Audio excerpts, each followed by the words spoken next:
è già iniziata in modo insidioso con la spesa out of pocket o di tasca propria. Questo si collega al fatto che l'applicazione del decreto Baldizzi, della spending review e di tutto quanto si dice ci ha chiesto l'Europa, in realtà porterà, soprattutto nei territori, a una caduta dei livelli di assistenza e ci abituerà quindi al discorso delle assicurazioni bancali. Allora, brevemente, non vedo un accidente, ho messo insieme una serie di priorità che riguardano la concretezza del sistema sanitario, del sistema salute, che dovrebbero essere, a mio modo di vedere, prese in considerazione perché questo processo insidioso sia combattuto anche su questo fronte, non solo quello dei massimi sistemi, che va benissimo. Quando io ho letto di quell'accordo internazionale mi sono venuti i brividi, ho tentato anche di fare qualcosa, Maurizio lo sa, non ci sono riuscita. Vabbè, allora, elencando le priorità che chi conosce il sistema salute dall'interno e parla di un sistema sanitario pubblico di tipo universale, ne ho elencate in questa maniera. Sono troppe le ASL in Italia e nel Veneto. È un dibattito di questi giorni, tutti hanno detto la loro, pare che la moda sia quella di dire che sono troppe, l'ha detto Renzi, lo dice, e ognuno poi dei candidati dà dei numeri, no? Un po' di più, un po' di meno le provinciali. In realtà la questione non è di secondaria importanza. Sicuramente le ASL, anche per evitare patente, cioè riconnettere sempre al discorso iniziale che ho fatto, sono troppe perché in realtà le ASL devono essere concentrate attorno alla sede del loro ospedale di secondo e terzo livello, qui mi ricollego a quanto anche ha detto il collega prima, perché quello che deve restare assolutamente in ospedale è la cura di alta specialità e quindi deve essere accessibile a quel bacino ottimale per tutti in modo efficace. E questo consente, per quello che si può leggere là, è una misura indilazionabile anche di una programmazione, c'è un budget più adeguato, appropriato, e appropriato intendetelo come adeguatezza delle cure, alla sua funzione, che significa finanziare correttamente le alte specialità, che sono nettamente più costose, certo, delle altre, senza evitando l'accanimento terapeutico e la mercificazione della salute, ovviamente, ma sono molto meno soggette alle indicazioni improprie. E questo è un altro elemento fondamentale, perché guardate che si fa mercato proprio su indicazioni improprie. Chi è medico sanitario qui dentro lo capisce, e l'ho visto, no? Gli sprechi in sanità sono anche dovuti al fatto che si specula su indicazioni che non sono urgenti, che non sono neanche così necessarie a quella persona. Ok? Questo succede soprattutto nelle strutture private e accreditate, che fanno quasi esclusivamente interventi elettivi, prestazioni elettive, e quindi possono instaurare delle mode. Vi faccio l'esempio più classico di questi tempi, la lucevallo. Ci sono aree del territorio veneto in cui sembra che tutte le donne abbiano la lucevallo da operare, non ce l'abbiano, da operare. Poi c'è un'altra questione che vedremo dopo, è che si blocca, non si rende più lenta questa deriva se noi abbiamo a dirigere un'azienda una persona che sia competente. È ora di finirla, ve lo dico proprio col cuore, con manager di estrazione qualsiasi. Non esiste al mondo. Se è vero che si tratta di un'organizzazione complessa, okay, ha bisogno di una persona competente e non può che esserlo qualcuno che è cresciuto dentro la struttura sanitaria. Personalmente dico che il medico è una figura preferenziale, ma purché sia un sanitario. Guardate, si può imporre tutto dopo aver fatto una scelta adeguata a un dirigente, ma a un medico o a un sanitario non si potrà mai far digerire che l'economia sia sempre e comunque prevalente sulla salute del cittadino e dei cittadini. Cioè è molto più difficile. Uno che viene dal mercato della dirigenza può essere anche bravissimo, ma rischiamo che sia solo un chiamo. E poi anche perché se riduciamo il numero c'è un altro fenomeno che contrastiamo, che la regione può scegliere i migliori, perché poi non è che sono tantissimi quelli che sono bravi, scusatevelo, cioè si contano in una regione su una mano probabilmente, si farà l'evento nazionale ma anche lì non è che saranno tantissimi, si può scegliere il meglio e soprattutto la regione, il politico sano, politica sana, potrebbe fare con questi, perché non si realizzino delle repubbliche, potrebbe fare un lavoro di gruppo e non mettere in competizione, che è stata l'altra baggianata dell'aziendalizzazione, ok? Perché questa è stata veramente dirompente la famosa competizione. Ecco. E poi, ecco, quindi il discorso di ridurre le ASL e connetterle all'ospedale di secondo e terzo livello non è affatto una baggianata, chiaro? Quindi io lo proporrei a chi veramente si schiera in questo senso, cioè contro la mercificazione, bla bla bla, ok? Tutto quello che ci siamo detti. Fai tu, grazie.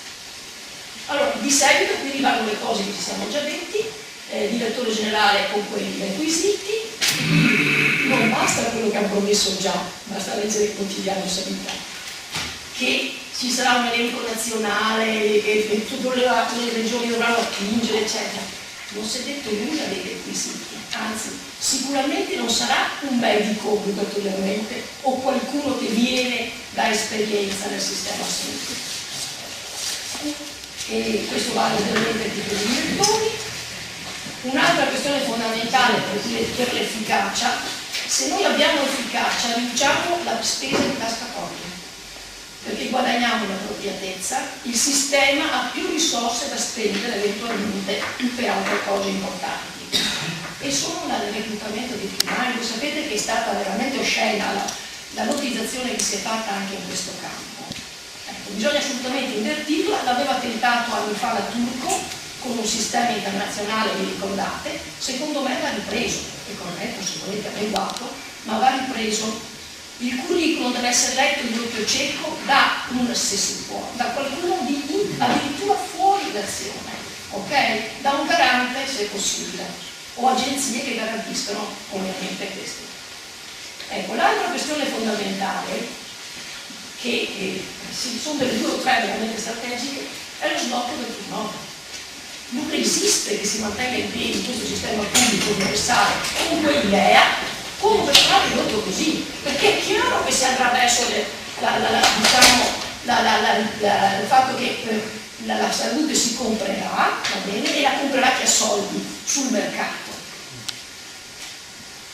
Il personale non è rinnovato, abbiamo il personale più vecchio che esista, quindi in tutta la parte pubblica ma in sanità anche, e soprattutto sono anni e anni che non viene sostituito in maniera, cioè la gente va via se c'è, non so, il 30%, cioè le cose più bizzarre, poi le regioni si danno anche le loro ovviamente regole.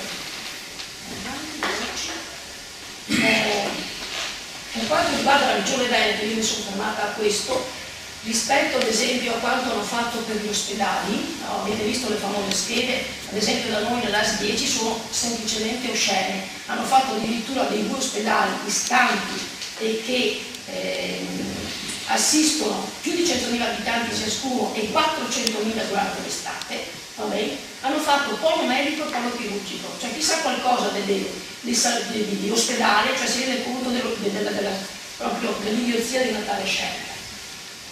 Quindi i posti letto sicuramente in questo momento al 3,5 mediamente nel Veneto, 2,8 nella mia ASL, non sono sufficienti. Poi si possono fare dei collettivi, eccetera, vabbè. L'ambulatorio dei codici bianchi, questo qua c'entra col fatto che si parla della medicina di gruppo integrata come di quella che salverà dal sistema, non esiste anche questo.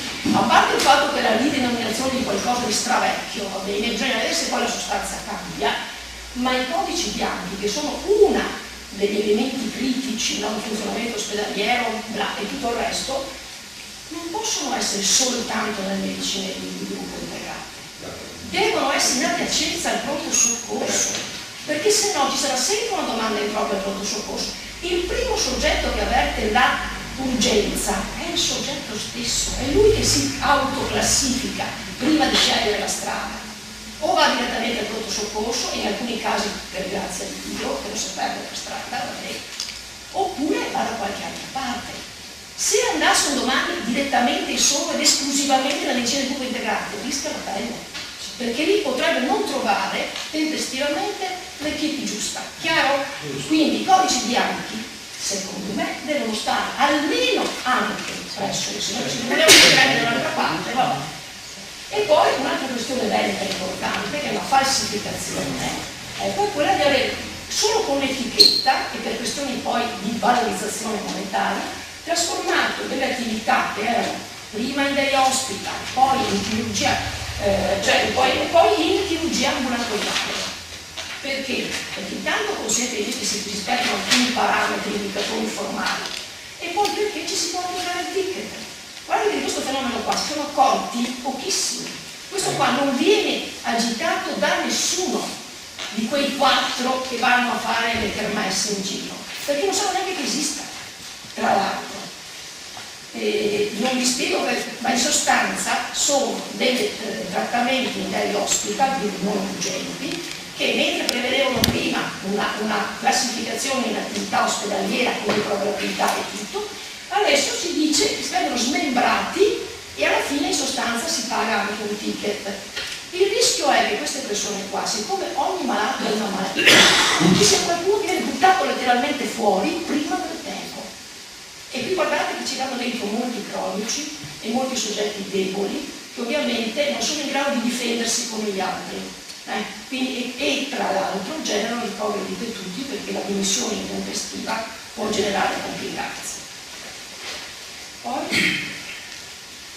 Altra cosa importante è che l'attività di controllo che si fa sulle prestazioni, cominciata da quelle ospedaliere che sono le più costose e complesse, forse per certi aspetti, per la gravità della malattia quando c'è, più importanti, deve essere centralizzata, perché non è soltanto finalizzata alla mobilità sanitaria, quindi alla valutazione economica e monetaria delle prestazioni e gli scambi fra USL, ma è anche una modalità, se fatta bene, veramente di entrare nel merito della produzione ospedaliera e vedere l'appropriatezza, la distribuzione, quel fenomeno ad esempio che vi dicevo delle indicazioni fasulle e via dicendo.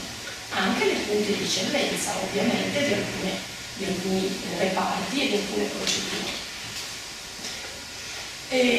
In questo caso questa attività dovrebbe essere in regione, basta un nucleo anche non grande, perché poi si fa su base statistica, mentre è importante che resti nell'ospedale e sia fatto bene attività che era del NAC prima, nucleo aziendale di controllo, il monitoraggio interno per l'audit clinico, perché questo consente veramente non solo di evidenziare in modo anche trasparente l'appropriatezza del lavoro e gli esiti eventualmente in salute, ma permette anche di fare un budget trasparente, reale, concreto, non inventarsi le cifre rispetto alla spesa storica, perché poi guardate che se la grande e unica novità della ULS azienda è stata quella di utilizzare il famoso ciclo programmazione controllo che ci hanno insegnato i bocconiani, anche quelli guadagnandoci sopra, ecco, sta nel fatto che effettivamente si può programmare il lavoro entro certi limiti e quindi indirizzare la spesa in maniera più efficace, più appropriata, più virtuosa,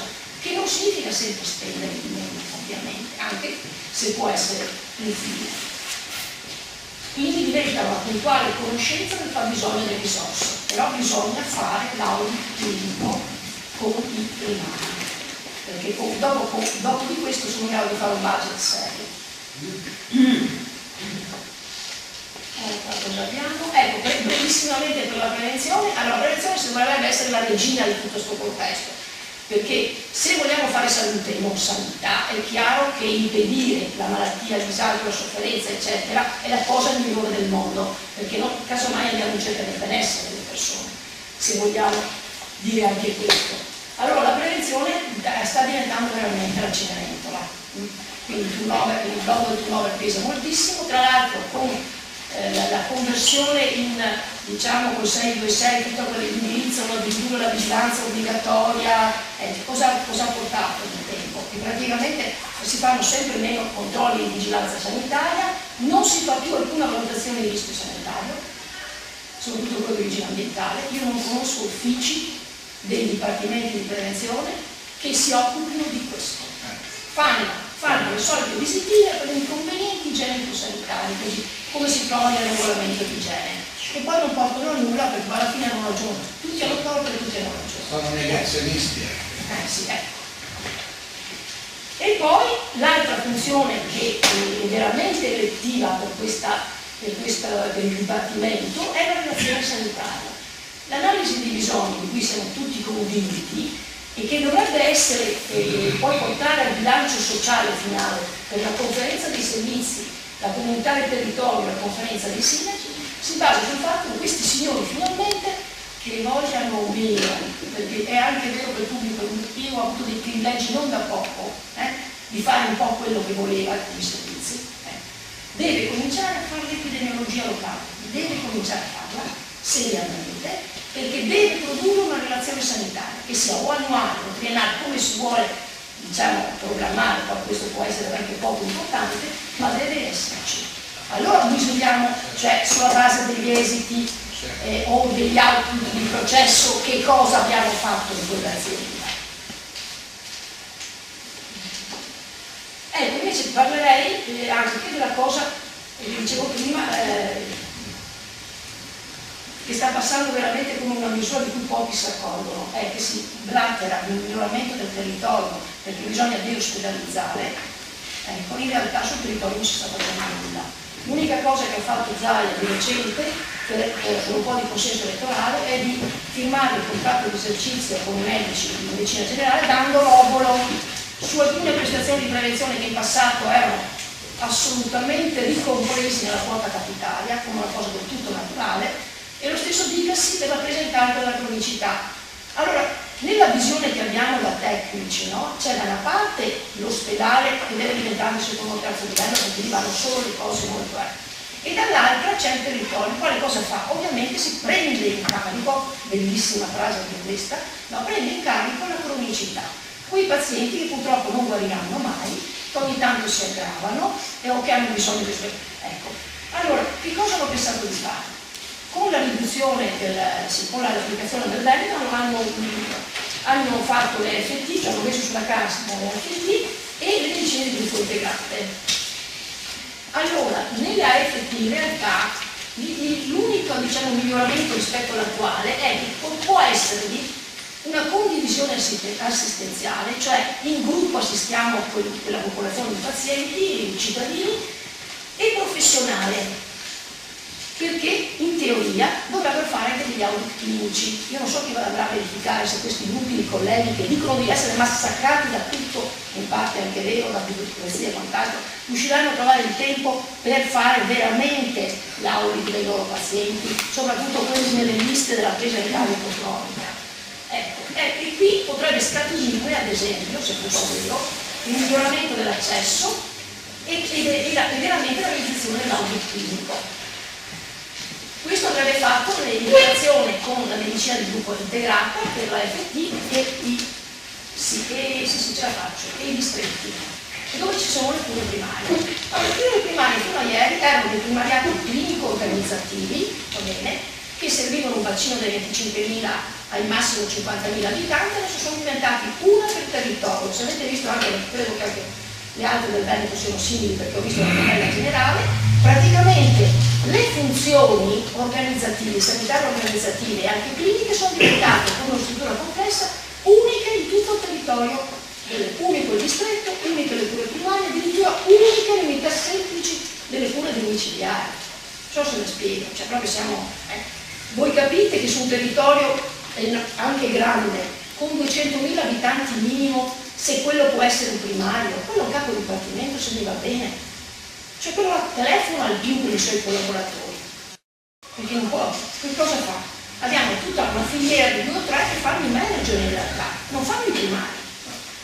E dove sono finiti questi? Non ce n'è più bisogno?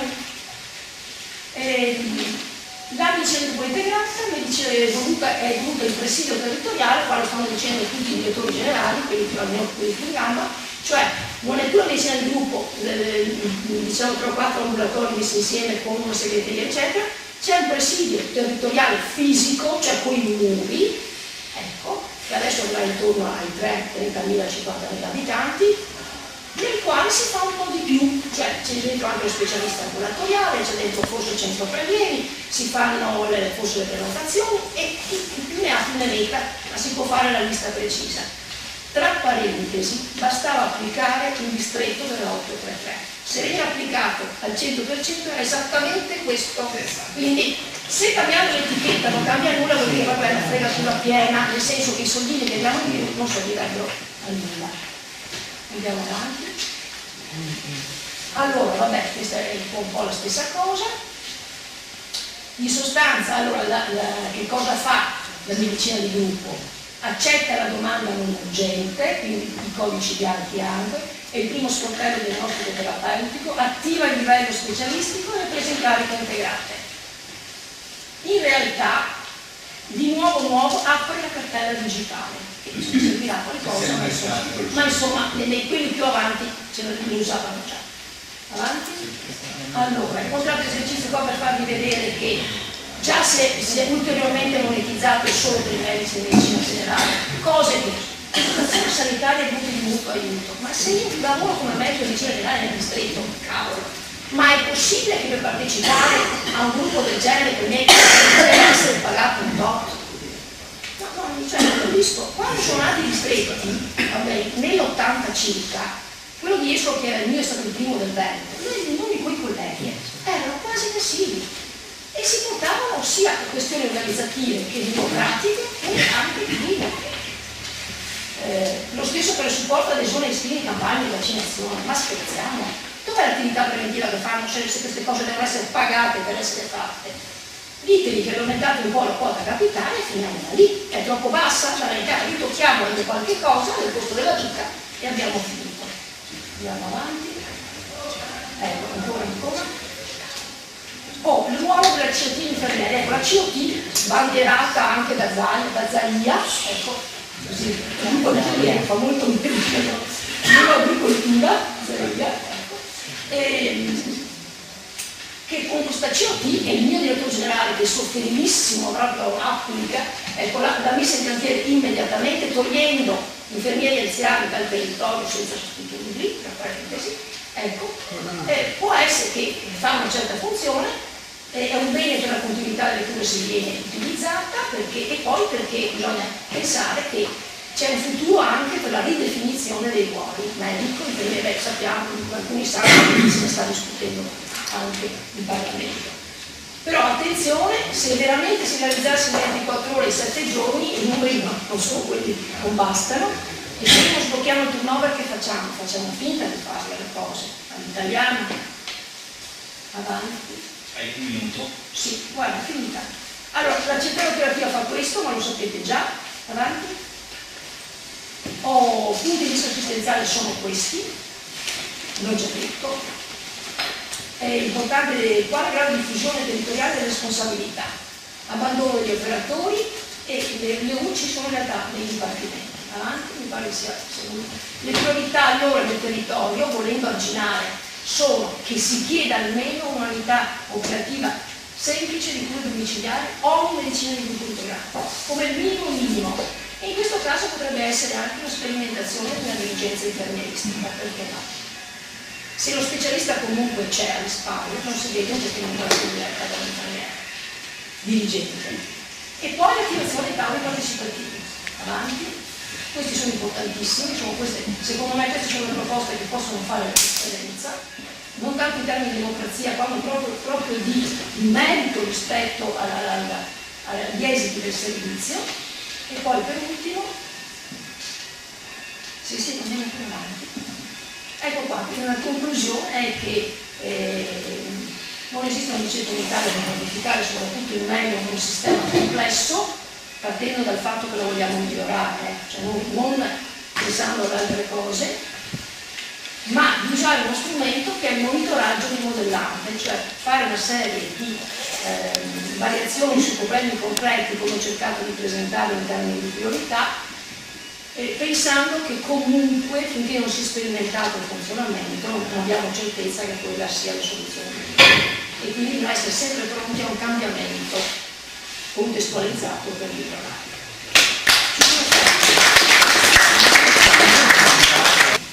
Si sta verificando un problema simile per la dirigenza intermedia, un problema di lottizzazione. Io sono professionista del laboratorio. Nella dirigenza intermedia, che andrà a coprire i rami che non sono coperti dalla dirigenza medica, si assistono già a processi di lottizzazione molto seri, con il passaggio in avanti di chi non ha le competenze ma viene messo lì appositamente. Do la parola ad Alberto Randè.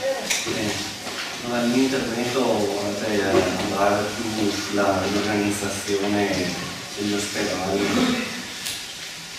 Allora, faccio una premessa.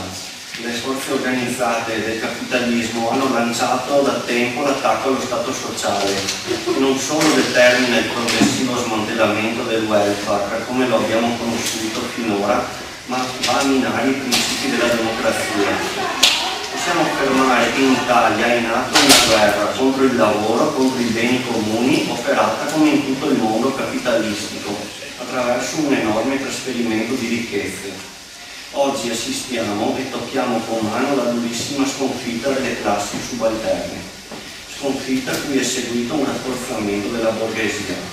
Oggi vediamo profilarsi di fronte a noi un futuro molto peggiore di quello che le generazioni precedenti avevano potuto conquistarsi.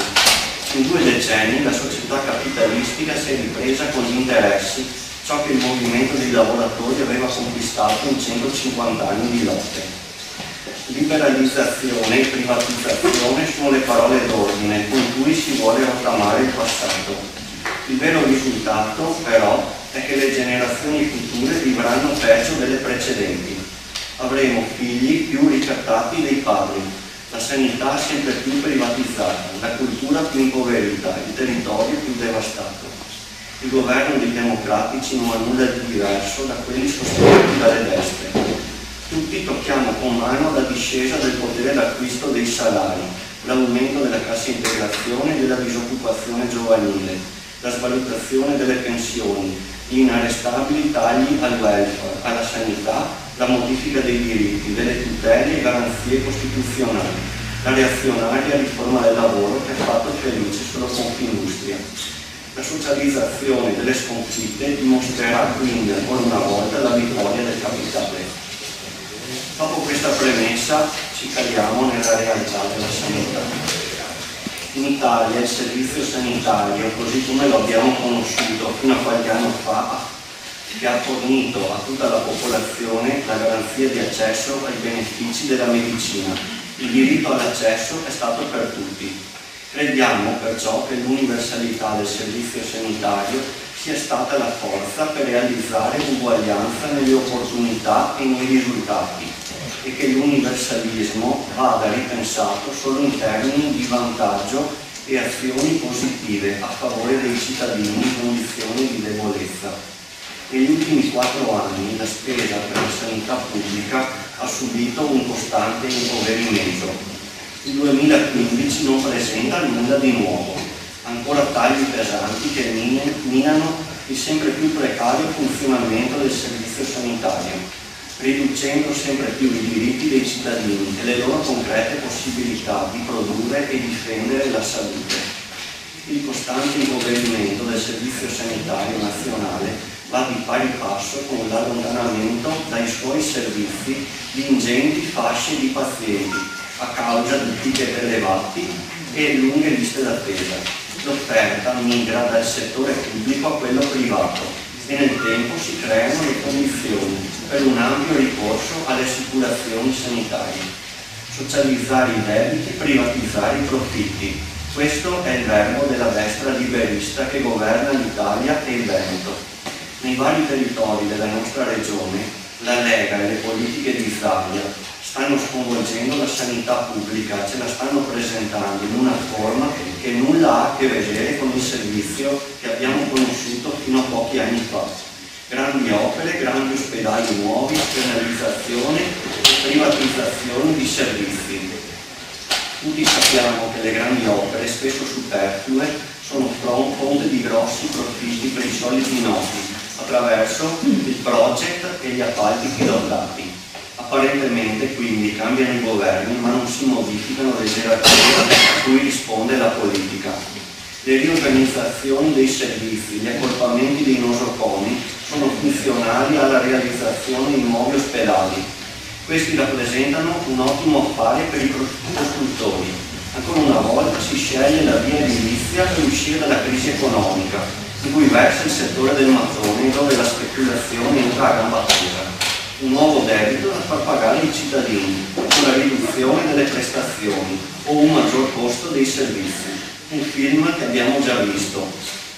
Sconcerta sapere che il diritto alla salute sarà subappaltato alle convenienze private e alle logiche di mercato, con l'avallo di tutte le forze politiche unite. I partiti delle larghissime intese non hanno sollevato alcuna obiezione sulla condotta del governo regionale in Veneto, che ci impone il tema della revisione della spesa, la deregolamentazione del welfare e la progressiva delega alla gestione della cosa pubblica. Gli accorpamenti, le riduzioni di ospedali dirette sono spacciate come un sistema vantaggioso che però non ha basi di evidenza scientifica e ha prodotto fallimenti concreti quando è stato realizzato quel project. Nelle ULSS investite dai processi di riorganizzazione ispirati dal Presidente del Veneto, viene imposto l'impoverimento graduale dei reparti ospedalieri, finché la precarietà e l'insufficienza delle prestazioni garantite spingeranno la gente a curarsi altrove. È doveroso ricordare che in tema di sanità e tutela della salute, le ULSS, per conto del servizio sanitario, hanno interessi profondamente diversi dai privati che investono in sanità. L'USL deve assicurare interventi sociosanitari qualificati, salvaguardando il diritto alla salute. L'obiettivo dell'imprenditoria privata è il profitto e i lombardo-veneti sono stati abilissimi ad assicurarglielo, con la gestione pluriennale esclusiva di servizi finanziati dall'aumento della spesa ospedaliera dei super ticket. Ricordiamoci quindi che USL e privati hanno interessi profondamente diversi, contrapposti. Noi abbiamo il compito di essere forza di opposizione credibile, dobbiamo coagulare intorno a noi consenso, dobbiamo difendere i servizi pubblici, difendere i beni comuni, difendere il lavoro pubblico, opporci alle privatizzazioni in sanità per mantenere in mano pubblica i servizi. Questi sono i valori che ci contraddistinguono. I servizi pubblici, la sanità pubblica appartengono alla collettività e devono essere gestiti e amministrati nell'interesse delle future generazioni, perché non possono essere merci che producono profitto. Non ci servono ospedali nuovi, non ci servono mattoni e cemento, ci serve una buona sanità qualificata e per tutti. Zaia e la destra che governano il Veneto parlano di schede ospedaliere, senza conoscere le ripercussioni della loro applicazione.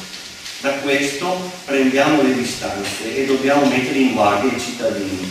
Accorpamenti e riduzioni di interi reparti ospedalieri generano la drastica riduzione delle prestazioni più importanti, portando a una diminuzione netta di prestazioni in urgenza, con la probabilità sempre più elevata che nei casi urgenti o complessi il paziente venga dirottato fuori USL o addirittura fuori regione, con rischi esponenziali per la salute e un aumento insostenibile dei costi sociali dei ricoveri.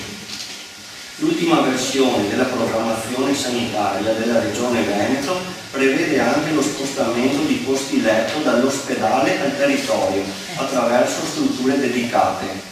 Teoricamente le strutture intermedie, ospedali di comunità, hospice e unità riabilitativa territoriale dovrebbero sopperire al taglio dei posti letto presente nelle schede ospedaliere. Il paziente però dovrà partecipare alla spesa, in quanto è prevista l'introduzione del ticket per il ricovero non ospedaliero. A tali strutture accederanno i pazienti stabilizzati da un punto di vista medico, che non richiedono assistenza ospedaliera perché non più acuti, ma che non sono ancora idonei per tornare a domicilio. Il rischio di questa politica sanitaria voluta dalla Giunta Zaia è far ricadere sui cittadini i costi dell'assistenza sanitaria attraverso il pagamento della quota alberghiera. ospedaliera saranno soggette a pagamento del ticket le prestazioni ambulatoriali e di diagnosi che risulteranno necessarie, in quanto il paziente usufruisce di un ricovero extra-ospedaliero. È impossibile però calcolare il programma e programmare il programma e il percorso post-aborto di un paziente. Pensiamo sia un progetto che si ritorcerà contro la parte più debole della popolazione, quella che non può permettersi la clinica privata per curarsi, ma che si regge esclusivamente sui risparmi di una vita e su pensioni da fame. Gli ospedali di comunità saranno un passo avanti verso tagli indiscriminati che impoveriscono il sistema sanitario pubblico e il diritto di cura universale per qualsiasi cittadino. Un altro versante su cui si è accanito il liberismo è quello delle esternalizzazioni di sanità che sono state affrontate prima. Nessuno vuole nascondersi che scelte di razionalizzazione e cambiamento del sistema siano oggi necessarie, ma questo proposto non è il modo. La riorganizzazione ospedaliera deve tener conto dei livelli essenziali di assistenza e degli standard di cura per i cittadini, dei bisogni e delle esigenze delle popolazioni, dei costi economici dovuti alle fughe, dell'accessibilità dei servizi, della parità di condizioni nella tutela della salute, dell'impossibilità del permanere di strutture ospedaliere private che incidono notevolmente nei costi ospedalieri, delle esigenze strutturali, tecnologiche e specialistiche, al fine di garantire una rete territoriale adeguata di servizi sanitari e socioassistenziali per tutti i cittadini, dei fattori di contesto territoriale, sia ambientale che infrastrutturale. Crediamo sia necessario cambiare anche la nostra cultura nell'approccio al sistema salute, passando da sistemi ospedalocentrici proiettati solo sulla cura dell'evento acuto verso sistemi territoriali organizzati con sistema policentrico, il cui fulcro sia il servizio di cure primarie e il medico di medicina generale e pediatra di libera scelta. Ci sono quindi due priorità. La prima è la prevenzione che ci ha permesso di compiere enormi passi avanti per consolidare il dato sulla speranza di vita sana e diminuire le disuguaglianze in salute. Abbandonando la buona pratica di attuare interventi preventivi, ci troveremo ad essere incapaci di finanziare terapie innovative. Invece, ingenti fondi dovrebbero essere destinati a curare malattie completamente evitabili. Il secondo è rinforzare le cure primarie e l'integrazione sociosanitaria. Dobbiamo essere i promotori di una rivoluzione culturale. La centralità va assegnata alle cure primarie.